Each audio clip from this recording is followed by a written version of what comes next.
Hello everyone, Radhe Radhe सभी को। जैसा कि आप लोग जानते हैं कि मैंने सीटेट क्वालिफाइड किया हुआ है और ये मेरी सीटेट की नोट्स हैं जो कि मैंने करियर बिल ऐप से पढ़ी हुई थी। और ये वाली नोट्स मेरी सीडीपी की है जो कि मैंने हिमांशी मैम के द्वारा पढ़ाया गया, उससे बनाया हुआ था मैंने नोट्स। तो चलिए समझते हैं वृद्धि एवं विकास। वृद्धि और विकास क्या होता है। सबसे पहले देखेंगे हम वृद्धि।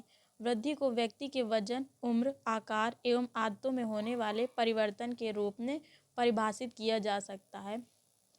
शरीर के मात्रात्मक पहलुओं में होने वाले परिवर्तन वृद्धि कहलाते हैं। परिवर्तन जिन्हें मापा जा सकता है, जैसे शरीर की ऊंचाई, वजन, आकार आदि। वृद्धि एक आजीवन चलने वाली प्रक्रिया है। यह परिपक्वता तक चलती है। परिपक्वता क्या होता है, परिपक्वता को हम लोग समझेंगे।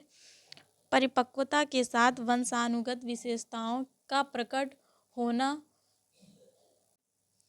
परिपक्वता पर्यावरण के प्रति उचित तरीके से प्रतिक्रिया करने की क्षमता है जो आनुवांशिकता से अत्यधिक संबंधित है। जैविक वृद्धि और विकास को परिपक्वता के रूप में जाना जाता है। इसी तरह में हम एक क्वेश्चन सॉल्व करेंगे। परिपक्व है एक विकासात्मक प्रक्रिया है, अनुभवात्मक प्रक्रिया है, सामाजिकरण प्रक्रिया है, समायोजन प्रक्रिया है। तो परिपक्वता क्या है हमारी, विकासात्मक प्रक्रिया है। अगला क्वेश्चन है हमारा, निम्नलिखित कथनों में से सर्वाधिक सही है। सर्वाधिक सही है कौन सा, सबसे ज़्यादा सही है। लड़कों की अपेक्षा लड़कियां तेजी से परिपक्व होती हैं। बी नंबर है, लड़कों एवं लड़कियों की परिपक्व दर से कोई सामान्य अंतर नहीं होता। सी नंबर है हमारा, अधिकांश लड़कियां अधिकांश लड़कों की अपेक्षा अधिक शीघ्रता से परिपक्व हो जाती हैं। डी नंबर है हमारा, लड़कियों की अपेक्षा लड़के तेजी से परिपक्व हो जाते हैं। तो इस तरह में हमारा ए नंबर ज़्यादा सटीक बैठता है। लड़कों की अपेक्षा लड़कियां तेजी से परिपक्व होती हैं। अब हम लोग जानेंगे विकास, डेवलपमेंट क्या होता है। विकास से तात्पर्य व्यवस्थित परिवर्तनों से है जो एक व्यक्ति को अपने पूरे जीवन काल में निर्भरता से आत्मनिर्भरता की ओर ले जाता है। अर्थात विकास गर्भ से कब्र तक चलता है, यानी इंसान का विकास गर्भावस्था से लेकर के कब्र तक चलता है। इंसान कुछ ना कुछ सीखता ही रहता है अपने जीवन काल में, उसी को हम लोग क्या कहते हैं, विकास कहते हैं। इसको जानेंगे हम लोग POS से। P मतलब प्रोग्रेसिव, प्रगतिशील। O मतलब ऑर्डिनरी मतलब क्रम में। S मतलब सिस्टमैटिक।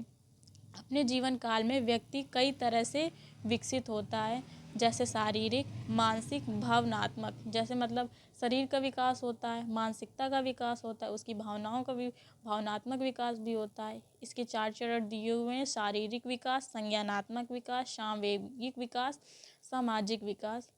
ये क्या है हमारा जो विकास है वो चेंजेबल है, इरेशुअल है और मॉडिफाइबल है, अमेंडेबल है और रिवर्सिबल है।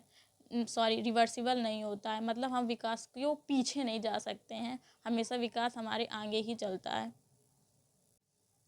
विकास में प्रगतिशील और अपेक्षाकृत स्थायी परिवर्तन शामिल हैं और इन परिवर्तनों को परिवर्तित नहीं किया जा सकता है। किसी बीमारी या थकान के कारण होने वाले परिवर्तन विकास में शामिल नहीं होते। इसका मतलब ये है कि जैसे किसी को बीमारी हो जाती है तो कोई ज़्यादा वीकनेस आ जाती है, ज़्यादा थकान होने लगती है, तो ये सारे जो परिवर्तन होते हैं वो विकास की कैटेगरी में नहीं आते हैं। विकास एक सतत प्रक्रिया है, जैसा कि मैंने आपको बताया कि ये निरंतर चलती रहती है। इसका मतलब ये है कि जो विकास है वो गर्भावस्था से लेकर के कब्र तक चलता है, जिसमें विकास, परिपक्वता और सीखना शामिल है। आइए देखते हैं विकास कहाँ तक असीमित है। मतलब वृद्धि, परिपक्व, अधिगम, ये सारे विकास की कैटेगरी में ही आते हैं। आगे देखते हैं इनफेंसी से एडल्टहुड। मतलब इसका मतलब ये है कि जो हमारा शैशवावस्था है, शैशवावस्था से क्या होता है विकास एडल्टहुड तक, मतलब किशोरावस्था तक चलता है। इसको पियाजे ने बताया हुआ है कि किस तरह शैशवावस्था से लेके किशोरावस्था तक चलता है, SPC ऐप के द्वारा। आइए विकास का एक क्वेश्चन भी हम लोग सॉल्व कर लेते हैं। विकास के संदर्भ में निम्न में से कौन सा सही नहीं है। तो ए नंबर है, विकास एक अनिरंतर तरीके से होता है। सही नहीं है, ये ध्यान में रखते हुए हमें आंसर देना है। बी नंबर, बच्चों की विकास दर में विभिन्नताएं होती हैं। सी नंबर, विकास प्रकृति और पालन पोषण के जटिल संपर्क का परिणाम है। डी नंबर, विकास अपेक्षाकृत व्यवस्थित रूप से होता है। तो इसमें हमें आंसर देना है कि सही नहीं है। तो हमारा सही नहीं है, सटीक आंसर ए ही बैठता है। विकास एक अनिरंतर तरीके से होता है।